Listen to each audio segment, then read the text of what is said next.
¿Cómo están? Buenas noches. 8:30 de la noche, una disculpa.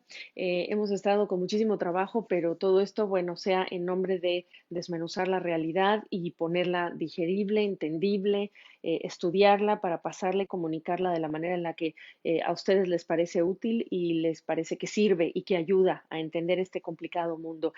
Por lo tanto, quiero comenzar con una frase maravillosa, una frase bastante práctica, útil, que para quienes me preguntan sobre la realidad económica, pues hoy les puedo responder con las propias palabras del presidente de la Reserva Federal, Jerome Powell.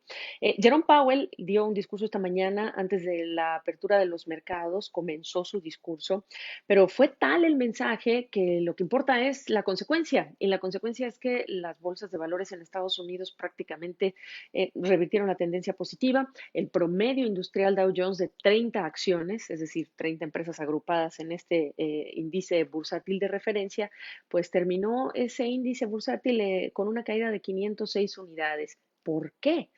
Pues porque llegó el reality check. Y el reality check fue cortesía, segmento patrocinado por el presidente de la Reserva Federal.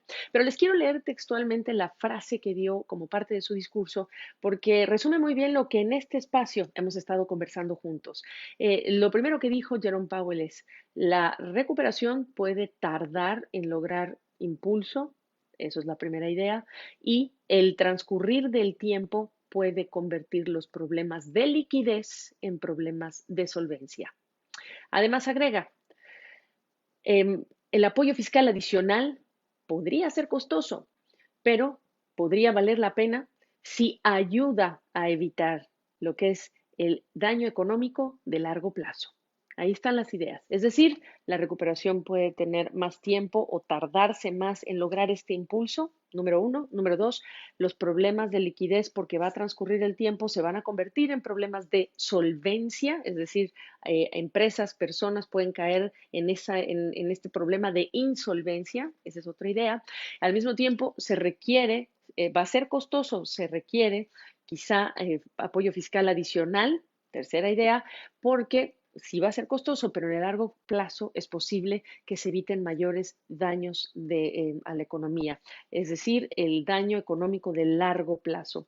Así que esta idea me sirve perfecto, nos cae como anillo al dedo, como por ahí dirían algunos presidentes, pero para entender la realidad y para entender qué pasó en la Bolsa de Valores de Nueva York en este día miércoles. Y no podía ser de otra forma. Estamos esperando también la cifra de lo que serían los pedidos iniciales de subsidio por desempleo. Sería la octava semana, lo veremos el día mañana, jueves, aun cuando estamos hablando de una tendencia que va a venir a la baja. Esta sería la octava semana. El número de pedidos iniciales ya no estaría alrededor de 3 millones, sino que estaríamos esperando unos 2,5 millones iniciales.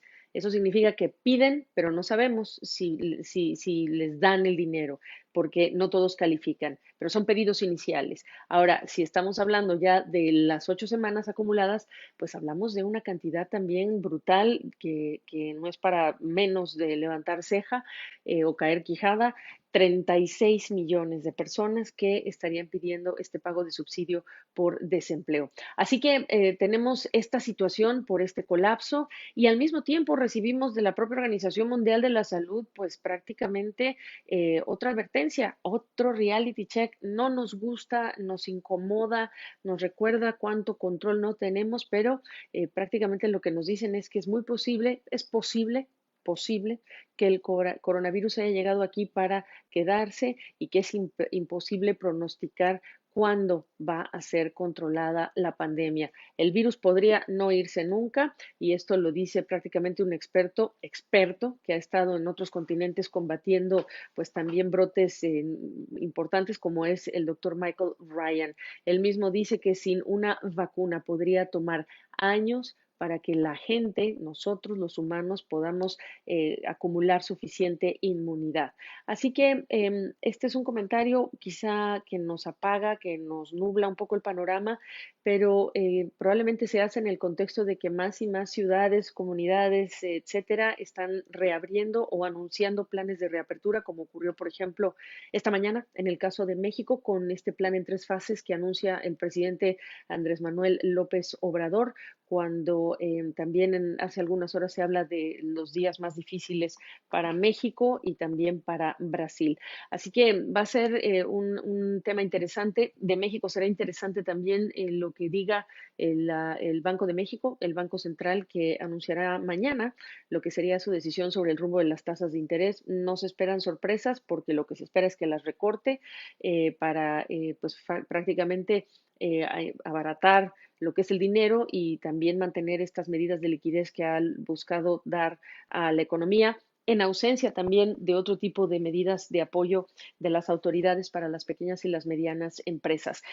Otra parte del rompecabezas económico de este día miércoles es el dato de contracción que tiene el Reino Unido, que para el mes de marzo, bueno, pues prácticamente estamos hablando de 5,8% la contracción, y esto es marzo, no hemos hablado ni de abril, y vamos a ver qué dice el cuadro económico del Reino Unido en mayo, y estamos hablando de un país que está negociando su salida de la Unión Europea. Ese es otro de los temas. Y por último, también el dato curioso y del que estaremos hablando mañana, curioso pero serio, y nos habla del tema geopolítico, pues es este anuncio de servicio público, un anuncio de servicio público que hacen las autoridades a todo el país y que surge desde el FBI y una división del Departamento de Seguridad Nacional de los Estados Unidos. ¿Qué nos dice? Bueno, pues que China está probablemente lanzando ataques cibernéticos. ¿Para qué? Para hacerse con información y con datos, así lo dice, que están relacionados con las vacunas o con el desarrollo de posibles tratamientos para el COVID-19. Y eso significa que los objetivos de lo que serían esos ciberataques, como lo está denunciando la autoridad, es que serían las instituciones de investigación, serían las empresas farmacéuticas, y le está considerando esta una amenaza seria. Exacto. Y tenemos dos grandes polos, digamos, de poder económico y también de poder geopolítico, de influencia, como lo son China y Estados Unidos. Y ahora, encima del capítulo de los aranceles y encima de este capítulo sanitario y el manejo de la crisis sanitaria del lado de China y las críticas de los Estados Unidos, pues ahora tenemos este flanco, que no es que exista por primera vez, pero están reviviéndose estos temas en el contexto de la pandemia, y estos son acusaciones, señalamientos verdaderamente serios. Así que la cuestión de la tensión China-Estados Unidos podrá tener una carretera muy delgada en donde el tema comercial y compromisos firmados seguramente se podrán cumplir, vamos a ver, pero tiene otra lista de cosas, ese universo de esa relación tan compleja, que amenazan con pues prácticamente poner la situación mucho más tensa. Y no descartamos que los inversionistas también incorporen eso a su lista de preocupaciones. Así que esta noche vamos a hablar de otros temas. Hablaremos con Fernando del Rincón de la importancia de proteger los empleos. Yo escribí aquí una nota sobre la mejor inversión, y esa es proteger los empleos formales. Vamos a hablar del tema. Mañana a las 9:30 estaremos hablando de la apertura de los mercados. Vamos a ver cómo ocurre, cómo transcurren las siguientes horas. Y durante el día estaremos hablando de esto de China y de estos ataques cibernéticos para hacerse de la información con los laboratorios, las vacunas y los tratamientos, que es un tema delicado. Les deseo buenas noches. Les agradezco a quienes me acompañaron para el Facebook Live con el presidente de operaciones para Mercado Libre. Súper interesante. Y los espero mañana. Que descansen, que tengan buena noche, y gracias por su sintonía. Siempre hagan así en el Facebook y también en nuestras cuentas de Twitter y de Instagram. Yo soy Gabriela Frías. Pasen buena noche. Gracias.